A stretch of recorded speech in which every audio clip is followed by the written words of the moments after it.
क्रेनच्या धडकेत दुचाकीवरील मायलेकी जागीच ठार, ग्रामस्थांनी चालकाला दिला बेदम चोप।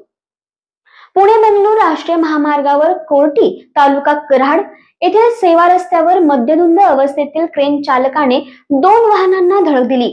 यामध्ये दुचाकीवरील मायलेकी या जागीच ठार झाल्या, तर त्यांची एक मुलगी गंभीर जखमी झाली। यामुळे संतप्त झालेल्या कोर्टी ग्रामस्थांनी महामार्गासह उपमार्गाची वाहतूक सुमारे 1 तास रोखून धरली। दरम्यान ग्रामस्थांनी क्रेन चालकाला बेदम चोप दिला। रुक्मिणी परदेशी वय वर्ष 35, गायत्री परदेशी वय वर्ष 18 राहणार कराड अशी अपघातामध्ये ठार झालेल्या मायलेकींची नावे आहेत, तर आर्या परदेशी वय वर्ष 13 असे जखमी मुलीचे नाव आहे। घटनास्थळावरून मिळालेली माहिती अशी की सातारा ते कराड बाजूकडे जाणाऱ्या कोर्टी गावच्या सेवा रस्त्यावर क्रेन चालकाने मद्यधुंद अवस्थेत वेडेवाकडे वाहन चालवले।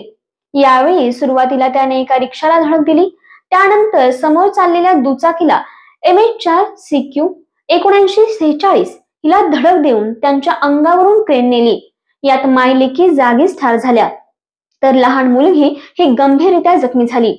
हा अपघात इतका भीषण होता की सेवा रस्त्याचा कठडा अक्षरशः तुटला। अपघातानंतर क्रेन घेऊन चालकाने पलायन केले, परंतु ग्रामस्थांनी पाठलाग करून त्याला पकडले। त्यानंतर पोलिसांच्या ताब्यात त्याला देण्यात आले। रुक्मिणी परदेशी या दोन मुलींसह तारळे तालुका पाटण येथे नातेवाईकांकडे गेल्या होत्या। त्या कराड येथे जात असताना हा अपघात झाला। उमरस पोलीस ठाण्यात या अपघाताची रात्री उशिरापर्यंत नोंद झाली नव्हती।